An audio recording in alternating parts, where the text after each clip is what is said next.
seorang muslim tanya kepada saya, Pak, itu yang tidak bisa masuk akal bagi saya. Kenapa yang tidak masuk akal? Jangan-jangan tidak masuk di akal, bukan tidak masuk akal. Kok firman jadi manusia, Pak? Sampean percaya nggak dengan nuzulul Quran? Firman turun jadi buku. Nuzulul Quran itu kan firman turun jadi buku. Jadi firman menjadi buku. Percaya nggak kamu firman menjadi kitab suci? Percaya, Pak. Loh, kalau firman turun jadi buku aja kamu percaya. Buku itu benda mati. Masa firman jadi manusia kamu tidak percaya? Langsung dia diam. Iya ya Pak, iya makanya jangan kritik orang. Kritik orang itu kan gampang. Firman menjadi buku kamu bisa percaya. Tapi kan nggak pernah kami mengatakan Quran itu Tuhan. Justru itu masalahnya. Sesuatu yang bukan ciptaan itu apa? Sesuatu yang bukan ciptaan itu kan pasti pencipta. Di dunia itu hanya ada dua. Pencipta, ciptaan. Kholik, makhluk. Tidak ada yang di tengah-tengah. Saudara muslim kita ini percaya Al-Quran itu nggak diciptakan. Karena dia firman Allah. Karena apa? Allah menciptakan dengan firman-Nya. Tidak mungkin firman diciptakan.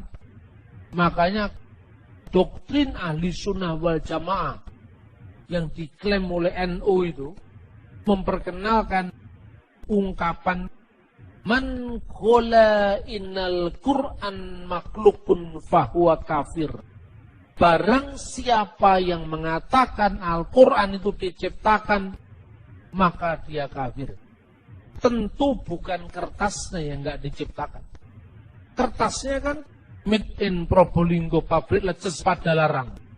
Kertas itu kan ciptaan pabrik. Apakah firman Allah itu ciptaan pabrik?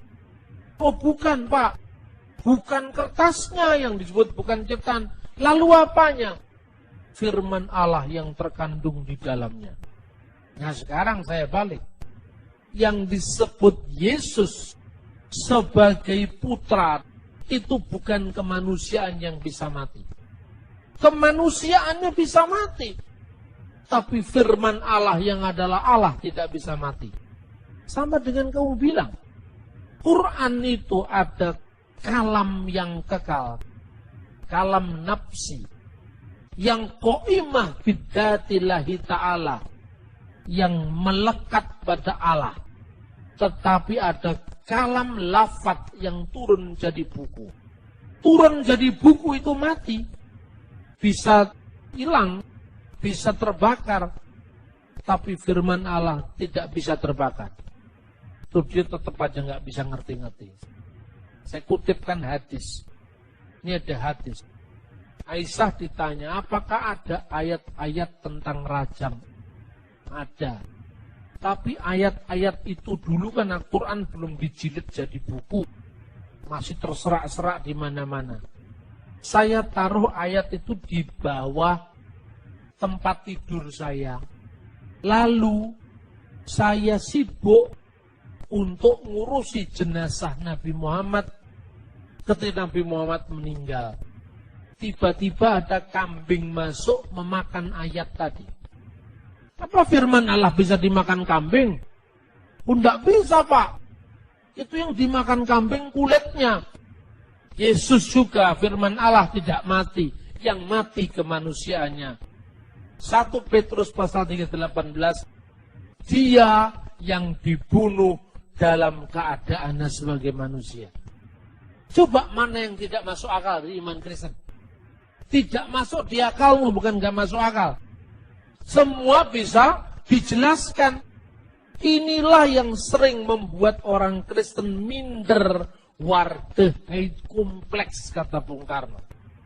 Bahasa Belandanya itu. Orang itu minder begitu ditanya tentang Tritunggal. Dia menghindar. Jangan dipikir dengan akal. Pada akalnya yang belum memikir.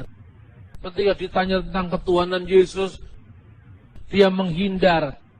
Ini waktunya kita menjelaskan karena iman timbul dari berita. dan berita atas sabda Tuhan. Maka beritanya diperjelas. Kenapa selama ini tidak jelas? Karena gereja membangun mental sektarian. Katolik lawan Protestan. Pentakosta lawan Protestan. Karismatik lawan Pentakosta. Ini yang membuat kita tidak pernah berpikir bagaimana menciptakan teologi yang kontekstual. Bagi saya, soal Protestan, Katolik, Pentakosta itu sudah masa lalu. Sekarang kita harus menatap masa depan bersama. Memaafkan sejarah. Menatap masa depan bersama. Justru ketika saya dialog dengan Islam, enak. Kami kan tidak pernah mengatakan lakukan untuk Tuhan, Pak. Betul. Karena Tuhan itu kan jabatan. Benar. Buku nggak mungkin disebut Tuan. Yang disebut Tuan itu adalah Tuan Takur, Tuan Sulaiman, kan itu kan? Tuan di atas segala Tuan itulah Lord of Lord. Itu Tuhan. Segala kuasa di surga dan di bumi telah diberikan kepadaku. Kata Yesus. Hendaklah seluruh orang Israel mengetahui bahwa Yesus yang telah kamu salibkan itu menjadi Tuhan dan Kristus. Allah telah menjadikan Yesus yang kamu salibkan itu sebagai Tuhan dan Kristus. Jadi di dalam Kristus ada kodrat ganda. Firman Allah yang sepenuhnya Allah dan anak Maria yang sepenuhnya manusia. Dalam kemanusiaannya Yesus mati. Kristus sebagai manusia bisa mati. Tetapi firman Allah tidak bisa mati. Firman Allah itu kekal. Karena Allah itu menciptakan segala sesuatu dengan firman-Nya. Justru yang problematik saya tanyakan kepada saudara muslim. Firman Allah itu Allah apa bukan? Bukan, Pak. Ciptaan apa bukan? Bukan ciptaan tapi bukan Allah. Lalu apa? Ketika firman Allah itu kekal, Allah juga kekal, dan firman itu bukan Allah, berarti ada dua yang kekal. Dua apa satu ini? Dua. Satunya firman yang kekal, satunya Allah yang kekal. Berarti Tuhanmu bukan satu, dua. Tapi kalau firman itu adalah Allah, firman itu kekal, dan firman itu sendiri adalah Allah. Berapa Tuhan? Satu. Kekristenan lebih tauhid kalau begitu. Nah, mulai pusing. Saya belokkan yang lain dulu supaya dia tidak marah. Saya cuma mengatakan, makanya jangan suka mengkritik. Pahami dulu apa yang Anda kritik. Orang Kristen tidak seprimitif apa yang kamu pikir. Bahwa Tuhan itu beranak, Nabi dipertuan. Tidak seperti itu. Umat Kristen memiliki dasar yang kokoh. Yaitu kitab suci, Alkitab, yang teksnya bisa dilihat sampai hari ini. Keakuratannya bisa dipertanggungjawabkan. Dan bahkan Taurat yang kita pakai, Jadian, Keluaran, Imamat, Ulangan, Bilangan, Sefer Bereshit, Sefer Elishemot, Wayikra, Elehadevarim, itu kitab Bemidbar, Wayikra, Elehadevarim. Nama-namanya kitab suci. Kitab Musa yang pertama. Itu satu kitab dipakai oleh tiga agama yang berbeda-beda. Pertama, orang Yahudi. Orang Yahudi itu jelas nggak percaya Tuhan Yesus. Tapi kok kenapa perjanjian lamanya sama dengan kita? Ayo sekarang. Anda pergi ke Israel, beli Alkitab perjanjian lama namanya Tanakh. Tidak perlu Anda tanya. Saya yang mau edisi Kristen, bukan edisi Yahudi. Wong edisikan dengan Yahudi sama saja kok. Bahasa Ibraninya kan sama. Terjemahannya mungkin Yahudi beda. Misalnya dia menerjemahkan Wiruah Elohim merakefet alfini hamayim. Dia menerjemahkan dan angin dari Allah melayang-layang di atas permukaan air. Karena kata ruah juga bisa berarti angin. Tetapi ketika ruah diartikan angin dari Allah, orang Yahudi hanya menghindari supaya tidak ada doktrin Roh Kudus. Padahal kata dari nggak ada di situ. Yang ada Wiruah Elohim, dan ruah itu ada roh Elohim Allah, roh Allah. Karena orang Yahudi menghindari doktrin Roh Kudus, maka dibuanglah kata-kata ruah, diganti dengan angin. Tapi teks aslinya tetap Wiruah Elohim merakefet alfini hamayim.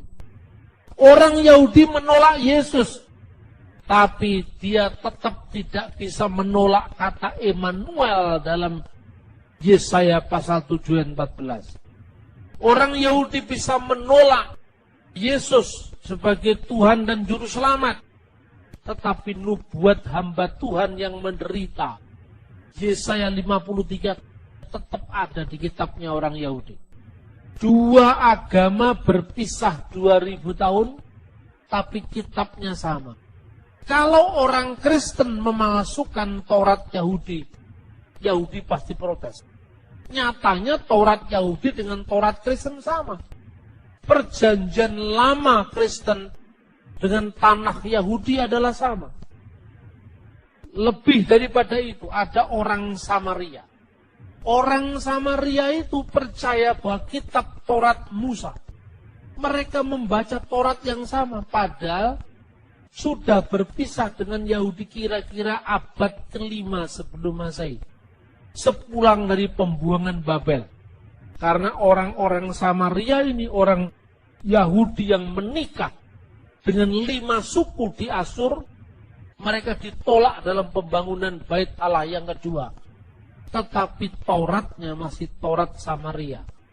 Taurat yang sama dengan Taurat Yahudi, sama dengan perjanjian lama Kristen.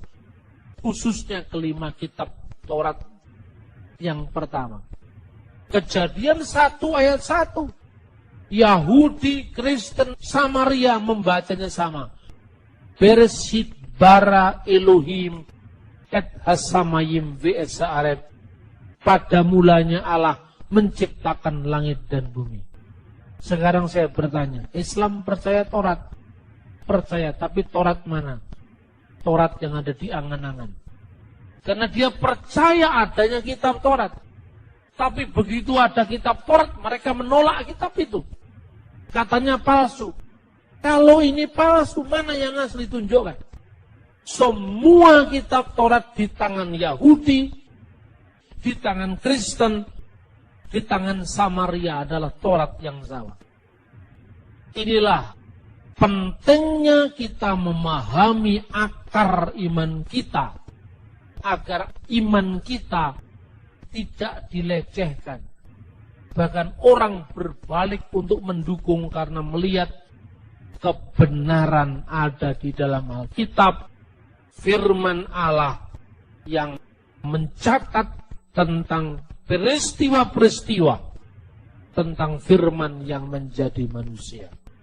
Kiranya Tuhan semakin menambah pengetahuan kita, mencerahkan kita, agar firman Allah semakin menguatkan hidup iman percaya kita di dalam Yesus Kristus.